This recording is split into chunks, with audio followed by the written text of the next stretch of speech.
Boa noite, pessoal. O pessoal aí de trás está conseguindo me escutar?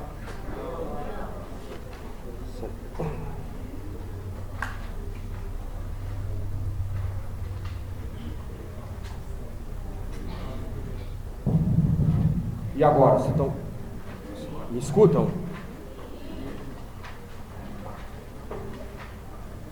Sem óculos eu não consigo visualizar, então...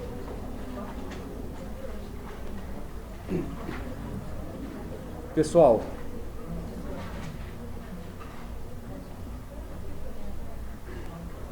com relação à aula passada, ficou alguma dúvida?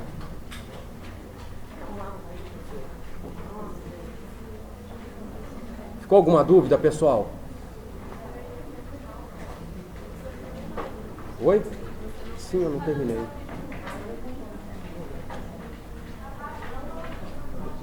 Tá baixo o som? Eu acho que devia estar longe.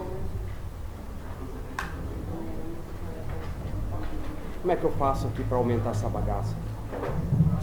Me escutam agora?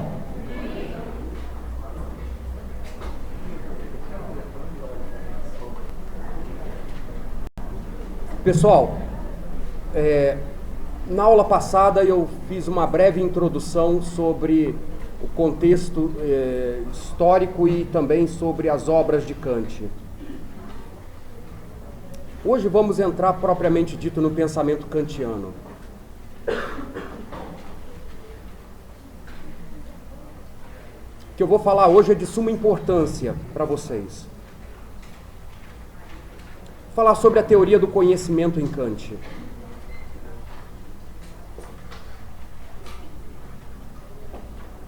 A teoria do conhecimento está no eixo temático de epistemologia.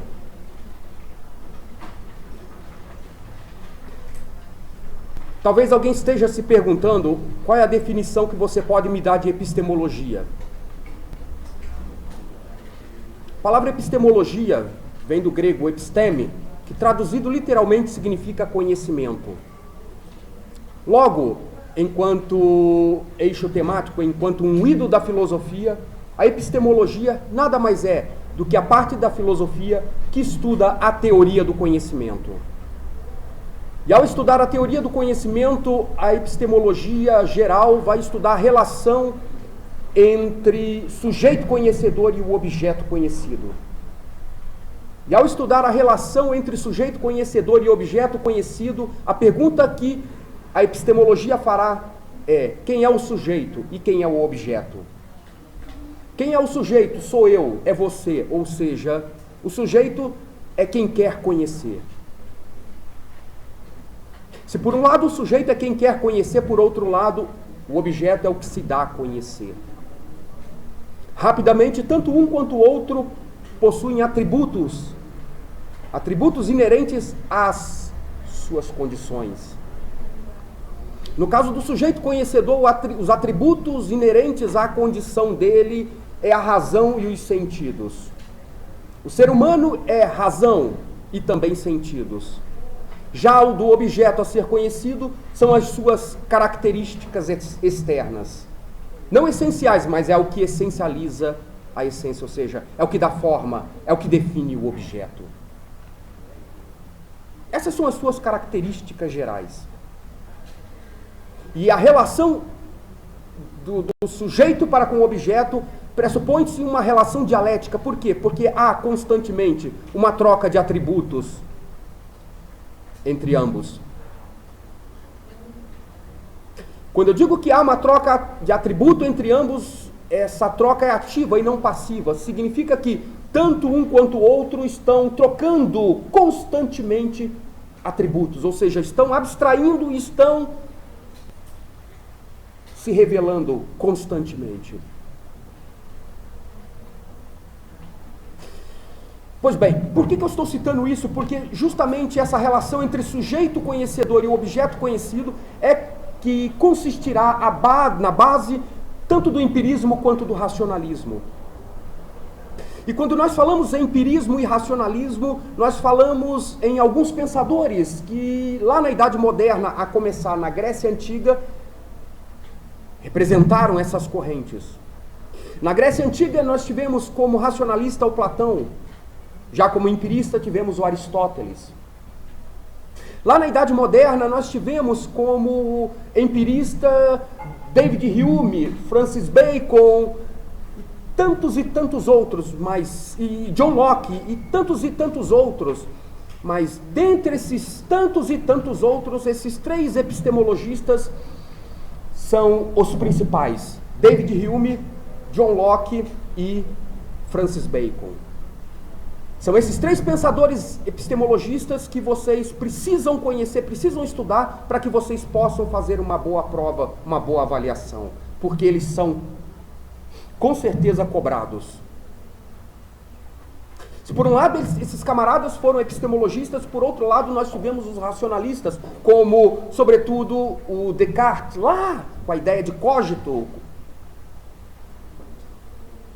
E tivemos o Kant também. Mas, no que diz respeito a Kant e no que diz respeito ao empirismo e ao racionalismo, é preciso que vocês não percam de vista nunca um fator muito importante. Que fator é esse? Que na época, lá no início da Idade Moderna, com o advento do empirismo, por conta da ciência que estava florescendo naquele momento histórico, por causa do empirismo, depois com o advento do racionalismo, essas 2 correntes, elas degladiaram, elas tiveram um embate, e esse embate quase produziu um racha na história da filosofia moderna. Se por um lado os empiristas, fundamentados na experiência, experiências estas apoiadas nos sentidos, afirmavam que os sentidos eram a potência criador, capazes de produzir todos e quaisquer tipos de conhecimento, por outro lado, o racionalista vai dizer, olha, vocês empiristas estão errados. Por quê? Porque os sentidos podem nos enganar e nos enganam. Ao contrário, os sentidos não produzem conhecimentos, mas a razão, por si só, ela produz conhecimento. Então, o empirismo desprezava o papel da razão no processo de abstração do conhecimento. Por outro lado, o racionalismo desprezava os sentidos no processo de abstração do conhecimento. E como eu disse, isso quase levou a filosofia a um racha. Aí entra quem? Entra o Kant. Entra o Kant para dar equilíbrio, para se posicionar como um mediador de conflitos. Mediador de conflitos. E quando eu digo que o Kant foi considerado, de acordo com a tradição filosófica, como um mediador de conflitos, eu estou afirmando categoricamente que o Kant, ele não apoiou nenhuma posição e nem outra, embora ter sido iluminista, embora ter sido racionalista. Mas o que Kant fez foi simplesmente sistematizar, organizar, ou seja, unir as 2 posições. Ou seja, ele conciliou os 2 pensamentos. Em outras palavras, o que o Kant estava dizendo era o seguinte: empiristas, vocês não têm razão. Racionalistas, a verdade não está somente com vocês. Tanto um quanto o outro tem razão. Por quê? Porque ao mesmo tempo que somos razão, também somos sentidos. Ao mesmo tempo, empiristas, que somos sentidos, também somos razão. E aí? E aí nós vamos ver o Kant falando da sua teoria do conhecimento na sua obra, lá no prólogo, que traz como título A Crítica da Razão Pura. Por que a crítica da razão pura? Porque, embora ter sido um racionalista, o Kant colocará a razão, ou seja, levará a razão a um tribunal. Que tribunal? O tribunal da consciência.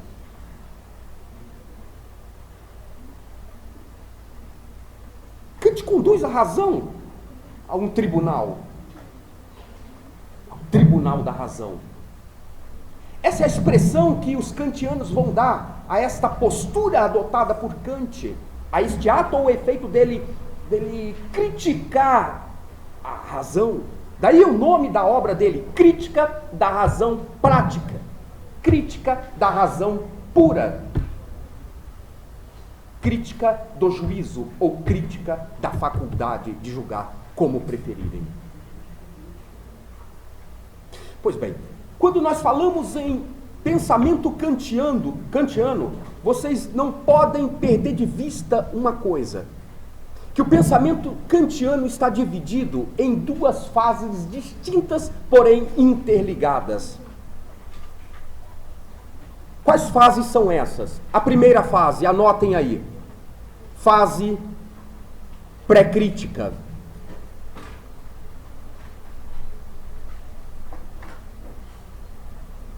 Embora tenha seguido a mesma corrente filosófica de René Descartes, que era o racionalismo, o Kant, ele se debruçará nas obras de David Hume. Ele vai pesquisar David Hume, ele vai estudar o Hume, sobretudo as ideias de David Hume no que diz respeito às percepções, às relações de ideias e às questões de fato. O Kant vai observar como Hume ele desenha todo esse quadro, toda essa teoria, a sua teoria do conhecimento. Quando o Kant ele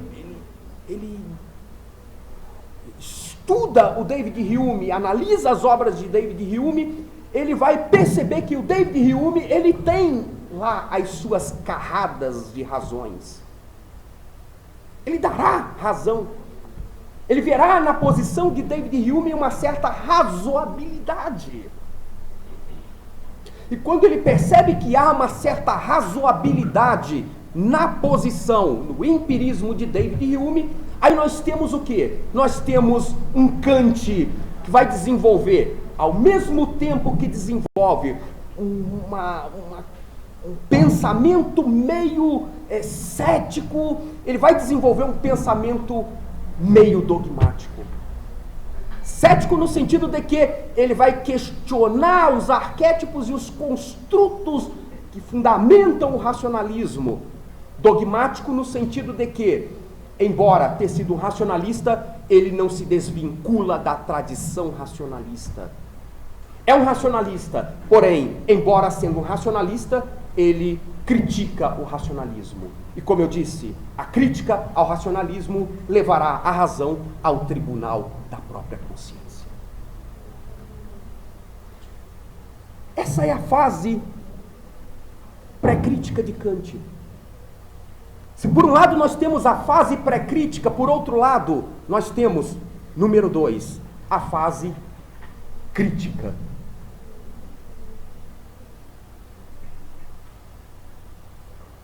É nessa fase que o Kant vai escrever as suas obras. É na fase pré-crítica, na fase crítica que o Kant ele vai tentar entender quais são os limites da razão e quais são os limites da experiência sensorial. Quais são os limites da razão humana? Quais são os limites da experiência sensorial? E ao fazer isso, ele vai buscar um equilíbrio entre ambas as partes. Quando ele busca um equilíbrio entre ambas as partes, ou seja, entre razão e experiência sensorial, ou seja, entre razão e sentidos, entre razão e experiência, aí nós temos os primeiros delineares, Kant delineando a sua teoria do conhecimento. E ao delinear a sua teoria do conhecimento, Kant começará a partir do quê? A partir da ideia de juízo. Juízos. Esse é um termo técnico na epistemologia kantiana. Juízos. O que o Kant entendia por juízos? Qual é a definição? O que são juízos para Kant? Juízos para Kant são formas de conhecimento.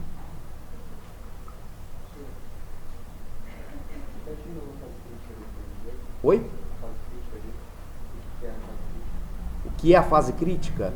É na fase crítica que o Kant ele vai tentar aqui, como diz aqui, tentar entender quais são os limites da razão e quais são os limites da experiência sensorial.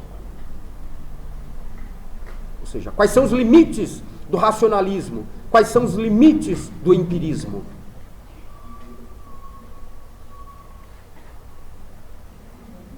E ao mesmo tempo que ele vai perguntar quais são os limites do racionalismo, quais são os limites do empirismo, ele vai perguntar também quais são as origens, ou qual é a origem e qual é a possibilidade do conhecimento. Qual é a origem? Qual é a possibilidade do conhecimento? Até onde o homem pode chegar? E aí eu volto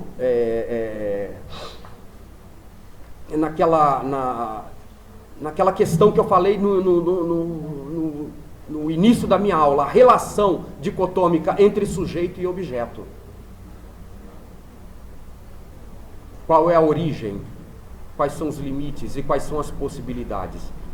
Qual é a origem? Quais são os limites e quais são as possibilidades do conhecimento humano? Está na relação dialética entre sujeito e objeto. Professor, a gente pode falar então que o objeto, a metafísica estuda o objeto e a epistemologia estuda o sujeito? Depende em que momento histórico. Por exemplo, se você partir na metafísica na Idade Média, esse objeto será Deus. Objeto é um só, o que muda é a dimensão ontológica desse objeto. Por exemplo, na corrente existencialista, esse objeto é a existência humana, ou seja, é o homem. No humanismo também é o homem. Tanto um quanto o outro é o homem. Tanto que o existencialismo vai dizer, olha, o existencialismo é um humanismo. Por quê? Porque tanto um quanto o outro, tanto o humanismo quanto o existencialismo, tem como objeto de estudo o próprio homem. O homem, ao mesmo tempo que é sujeito, ele é objeto.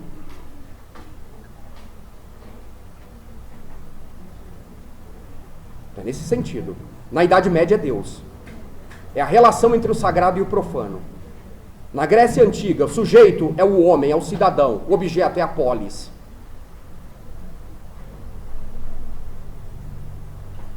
Está claro isso para você? Retomando aqui. Juízos são formas de conhecimento. E quando Kant vai dizer que vai definir juízos como formas de conhecimento, quais tipos de conhecimento são esses? Bom, segundo Kant, esses tipos de conhecimentos são, primeiro, anotem aí, o juízo analítico.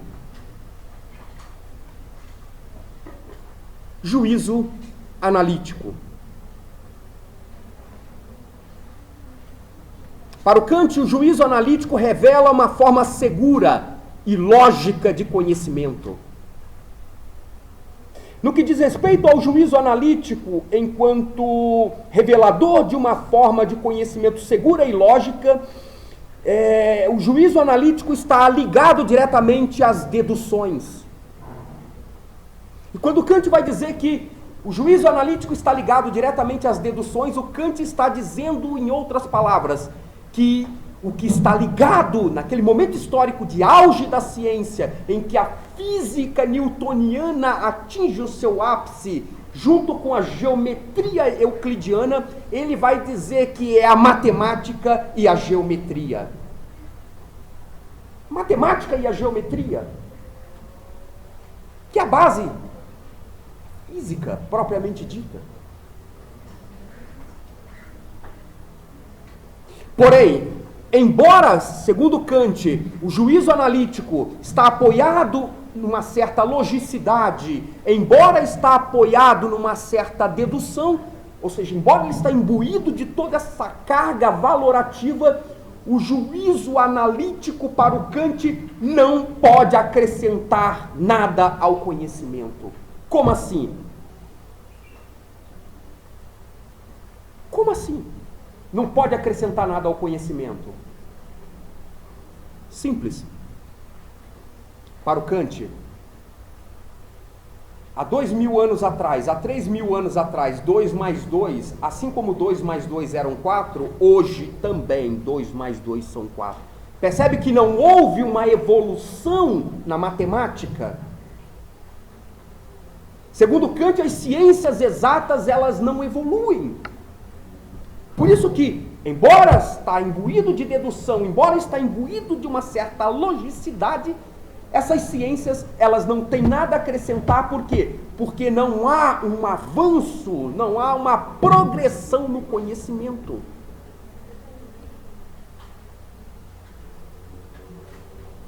É isso que o Kant vai abordar. Esse é o conceito de juízo analítico. É dessa forma que ele vê a ideia de juízo analítico. Se por um lado, esse é o juízo analítico, por outro lado, escrevam aí, 2, juízo sintético. O que é o juízo sintético para o Kant?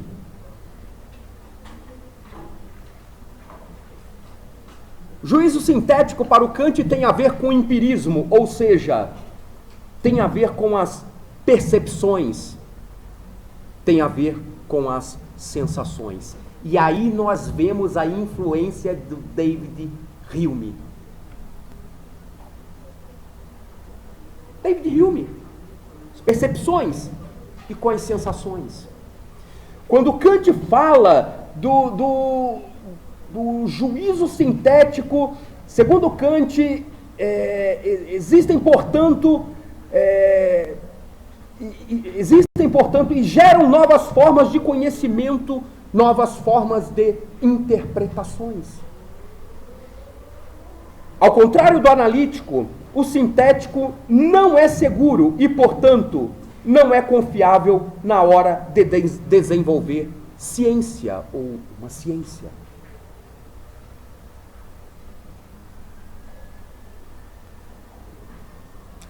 E aí? Percebe que o Kant está dialogando tanto com uma posição quanto outra? Quando Kant vai falar sobre o juízo analítico, esse juízo analítico é aquilo que é tratado em filosofia como conhecimento a priori. É o conhecimento a priori para o Kant. Já o juízo sintético para o Kant é o conhecimento a posteriori.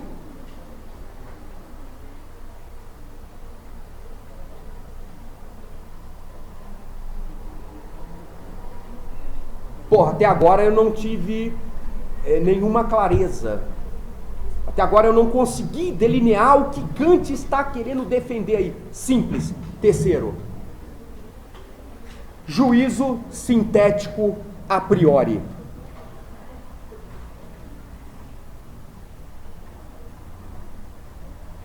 O que o Kant está dizendo com o juízo sintético a priori?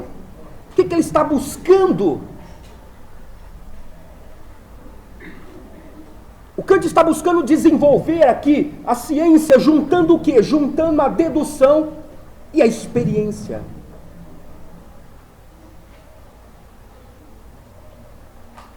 Em outras palavras, ele junta o conhecimento analítico e o conhecimento sintético. E ao juntar o conhecimento, o juízo analítico e o juízo sintético, ele vai verificar os limites e as possibilidades de conhecimento a partir destas duas formas. Em outras palavras, o que é o juízo sintético a priori em Kant? E é aí que está a teoria do conhecimento, segundo Kant. É no juízo sintético a priori. Segundo Kant, no juízo sintético a priori, eu sou dotado de sentidos. Ao mesmo tempo que sou dotado de sentidos, eu também sou dotado de razão. Em outras palavras, eu preciso dos sentidos para abstrair do mundo externo. Eu preciso dos sentidos para abstrair do mundo externo o conhecimento. Eu só posso abstrair do mundo externo o conhecimento por intermédio dos sentidos. Não é o que acontece conosco, gente? Oi? Desculpa. Sim. eu não preciso dos sentidos para abstrair do mundo externo o conhecimento? Sim, eu preciso. Para eu saber que uma laranja possui o gosto diferente de um limão, eu preciso o quê? Eu preciso antes, para eu ter esta constatação, para eu ter esta clareza, eu preciso experimentar. Somente experimentando eu tenho eu consigo ter um conhecimento dedutivo de que a laranja possui um gosto distinto do gosto do limão. Eu preciso dos sentidos para abstrair do mundo externo o conhecimento, as informações. Porém, essas informações, elas estão desorganizadas. Por quê? Porque quando nós nos deparamos com um objeto, o que é formado na nossa mente é apenas uma imagem mental desse objeto. E aí, segundo Kant, entra a razão. Qual é o papel da razão? O papel da razão é organizar, é sistematizar. E ao organizar e sistematizar, a razão transforma essas imagens invertidas, essas imagens obscuras em conhecimento. Quando Kant vai defender essa posição de juízo sintético a priori, em outras palavras, o que o Kant está fazendo aqui é equilibrando a balança, ele está apaziguando a briga, ele está se posicionando como um mediador de conflitos. Pois não. Não, o papel de Kant é simplesmente apaziguar, ele quer apaziguar aquela briga. Porque a briga estava produzindo um racha, Anissa, na filosofia. E quando Kant vai apaziguar essa briga, ele vai se posicionar como um mediador de conflitos. Aí nós temos o quê? Em Kant, a partir dele, nós temos em Kant o grande divisor de águas na história da filosofia. Por isso que o Kant é de suma importância, não apenas no que diz respeito a este caráter apaziguador, Mariana, mas também por uma ética fundamentalmente distinta, defendida por ele, que é uma ética deontológica. A ética kantiana é fundamentalmente uma ética deontológica. E quando eu digo que a ética em Kant é uma ética fundamentalmente deontológica, eu estou afirmando categoricamente que a ética kantiana é uma ética que aponta para o dever. E acerca disso eu falarei na semana que vem. Muito obrigado pela atenção de vocês.